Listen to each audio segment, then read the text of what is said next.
So the thing about awakening is that we are all at different stages of awakening, and there's a fragility to the consciousness of a human, the egoic construct.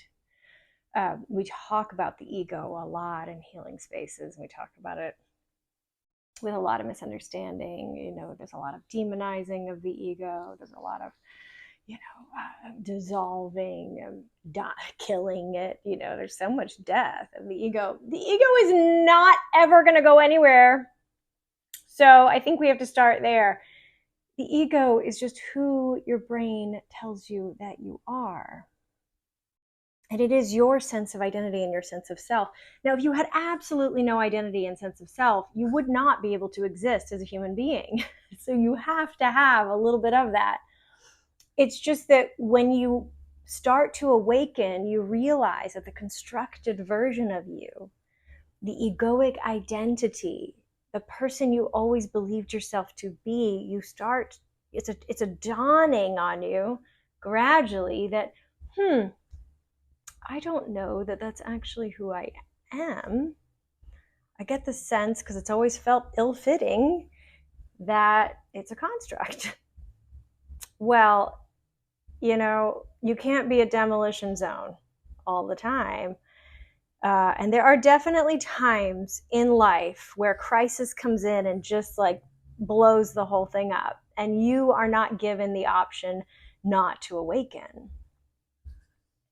But for most people, and as somebody who experienced that, in multiple ways, multiple times, that was just my reality. But yes, for most people, it's a gradual process. Awakening is a gradual process, and it needs to be a gradual process because the psyche, the egoic structure, the sense of self, the identity is necessary to get through life and to do things, to have agency. So you have to gradually deconstruct the false self in order to steadily, consciously, intentionally rebuild the authentic self. And within that, in that journey, there's a lot of self-discovery. And then it's like, how much of this is actually me, and how much is my uniqueness, and how much is just everybody, and how much is just like the universe and humans and all of that. You could spend years in many of those areas of trying to understand the nature of your reality and yourself as a part of it. And wherever that journey leads you, there's so many wonderful, fascinating places you could go. But ultimately, the goal is to awaken and to, as Ram Dass, who is one of my favorite spiritual teachers along my path, says, to fulfill the form, but not get lost in it. To be a human, you have to become somebody before you can go through the process of dismantling and becoming nobody. And then the goal is to dance in that world between the form and the formless, to be in the world, but not of the world. And that's really delicate. It is a delicate dance, and there have to be techniques and tools and tricks to being able to maneuver in that space. And that is what those of us who come into these spaces as teachers and guides and coaches and whatever, is like, we are coming up with our own dance moves, and none of them are original. They're all built on the steps of those who've come before us. And then we're just putting our own spin on it, because we understand it through our unique experience of life and the specific details of our lives and the specific events of our lives and how they help us to sort of see these truths in a slightly different way. At their core, though, they're all the same truth. We're all talking about the same thing. And there are a lot of different languages and a lot of different forms to describe truth. I think the challenge here is to not elevate the truth bringer, speaker, sharer, teacher, because you can get lost in that form. To not elevate the concepts so much that you don't take the time to practice them with them, because you can get lost in that form. To not argue about semantics and particulars, because you can get lost in that form.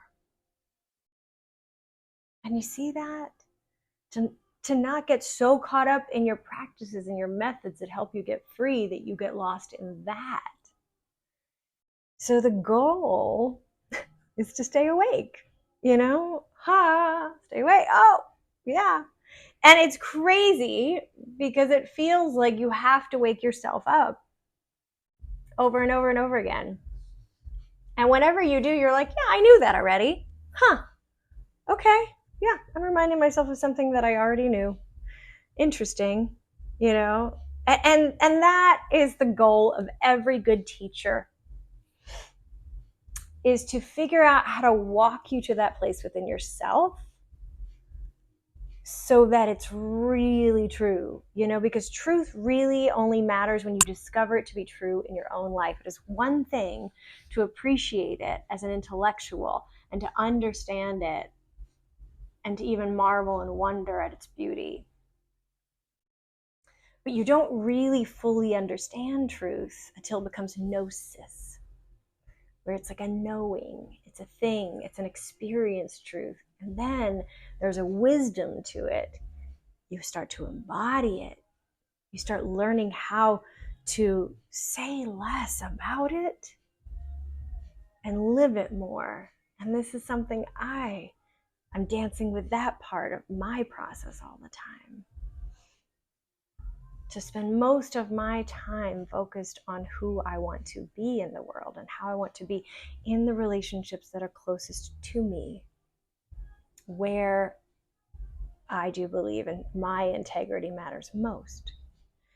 And here's where we get a little mixed up again, human, because we spend so much of our lives living for the approval of the outside world that we just get our priorities out of whack, because really, who should matter most? And who are the people that are closest to you? Well, there's your immediate family, right? And especially as a parent, there's my offspring. That's my primary responsibility, that relationship. But it's interesting because when I was working in healing spaces, so often I brought the best of myself to my work. I brought the best of myself to those that were paying me to help them. And my family got the leftovers, So that was incorrect. And that took some awakening in me to see those habits and patterns and how they were affecting those closest to me, which was really what matters the most. And I've learned that, if I can just really do a solid job of showing up, I'm learning this, I'm still working on it, in these relationships that are closest to me, and then that sphere gets bigger, and then that sphere gets bigger, and then that sphere gets bigger, and then but if I'm showing up with integrity in those relationships enough that it's having an impact on those people that are closest to me, that matter most to me, that they are showing up in their immediate areas the same way, well, then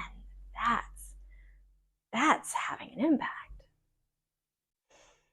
So I'm focused on that more intentionally now, which is why I have to create this platform to be able to talk about truths on a larger scale with a larger audience, so that I can continue to stay present with the parts of my life that matter most, my own experience and the experience of those closest to me. And that then there's the rest of you that I love and care deeply about. And I want to share everything I can with you, as long as we all understand in our awakening how that works.